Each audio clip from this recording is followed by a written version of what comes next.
वाद विवाद प्रतियोगिता, खेलकूद, संगीत और नृत्य के बारे में जानकारी देते हैं। ये पाठशाला हर रोज 3 से 5 बजे तक लगती है। ये सभी बच्चे पहली से लेकर 12वीं कक्षा के होते हैं। ये खुद तो पढ़ाई करते हैं, इनके दिलो दिमाग पे एक छाया है कि जो गरीब बच्चे हैं उनको कैसे पढ़ते होंगे। तो इन्होंने ये कोशिश करी है, गरीब आसपास के बच्चों को, रिक्शा वालों के, चौकीदारों के और स्वीपर्स के बच्चों को ये पढ़ाते हैं, जो पहली नर्सरी कक्षा से लेके 12वीं कक्षा तक। ये पढ़ाकू इन गरीब छात्रों को जितनी जिम्मेदारी से पढ़ाते हैं उतना ही इनको दुलारते भी हैं। इनसे मिलने वाले स्नेह के बारे में ये बच्चे कहते हैं कि यहाँ पे बहुत अच्छे से पढ़ाया जाता है, यहाँ पे दीदी प्यार भी करते हैं, यहाँ पे शिक्षा मुफ्त में मिलती है, यहाँ पे अच्छे से पढ़ाया भी जाता है और खिलाया भी जाता है। इस पाठशाला के नीव कॉलेज के कुछ छात्र छात्राओं ने कैंपस में काम करने वाले स्वीपर और मजदूरों के बच्चों को पढ़ाने से शुरू की थी। आज इस पाठशाला में 35 से 40 छात्र पढ़ते हैं। छात्रों का ये पढ़ाकू ग्रुप एक बच्चे की जिम्मेदारी लेता है। शुरू में बच्चों को हम बुला के लाए थे जब ये शुरू हुआ था, और बच्चों को हम ऐसे ही कॉलेज में कहीं भी पार्क वगैरह में बिठा के पढ़ाते थे। यहाँ पे हर बच्चे पे अलग से ध्यान दिया जाता है।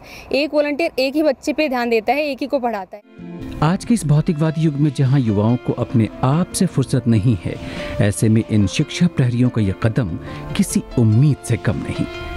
अपने लिए तो सभी काम करते हैं, अब हम भी करते हैं, ये भी करते हैं। इंसान अपने लिए जी रहा है, पर दूसरों के लिए काम करने वाले बहुत कम मिलते हैं।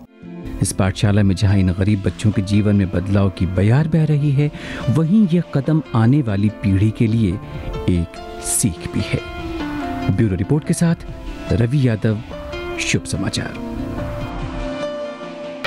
चाहे गिरते सेब से गुरुत्वाकर्षण का रहस्य सुलझा डालने वाले न्यूटन हो या फिर भाप से इंजन चलाने वाले जेम्स वॉट, प्रायोगिक जानकारी तो हर किसी के लिए आवश्यक है। बच्चों की इसी मंशा को समझा अगस्त इंटरनेशनल फाउंडेशन ने और शुरू की मोबाइल लैब की कवायद, जिसके जरिए ग्रामीण इलाकों में पढ़ रहे बच्चों को विज्ञान संबंधी प्रायोगिक जानकारी दी जा रही है। विज्ञान की इसी चलती फिरती पाठशाला पर देखिए खास रिपोर्ट। विज्ञान की कसौटी पर जब तक कोई प्रयोग खरा न उतरे, तब तक उस पर यकीन नहीं होता। यहाँ तक कि आज छोटे बच्चे भी तथ्य में विज्ञान तलाशते हैं। विज्ञान की ऐसी ही छोटी छोटी बारीकियों से रूबरू करा रहा है अगस्त्य इंटरनेशनल फाउंडेशन, जो आंध्र प्रदेश के कुप्पम क्षेत्र के 172 एकड़ में स्थापित है। अगस्त्य का लक्ष्य है पिछड़े हुए समाज और ग्रामीण स्कूलों के बच्चों को विषय की प्रायोगिक जानकारी देना। अगस्त्य की मोबाइल लैब एक प्रयोगशाला है, जिसके जरिए छात्रों को भूगोल, विज्ञान, गणित के प्रयोग दिखाकर उन्हें उस विषय की जानकारी दी जाती है। अगस्त्य के संस्थापक रामजी राघवन का विश्वास है कि खुद एक्सपीरियंस और प्रैक्टिकल से ही हम 80% चीजों को सीखते हैं। इसी बात को सार्थक करते हुए ये संस्था साल 1999 से दक्षिण भारत के कई गांवों के स्कूलों में जाकर छात्रों को प्रैक्टिकल अध्ययन करा रही है और उसकी जानकारी भी दे रही है। And the important thing we're trying to do is not so much to teach subject matter as to get children to question, to learn to think about cause and effect and find answers for themselves. दक्षिण भारत के पर्वतीय क्षेत्रों में स्थापित ये संस्था तमिलनाडु, आंध्र प्रदेश और कर्नाटक के ग्रामीण क्षेत्रों में जाकर स्कूली बच्चों को विज्ञान के तथ्यों से रूबरू करा रही है।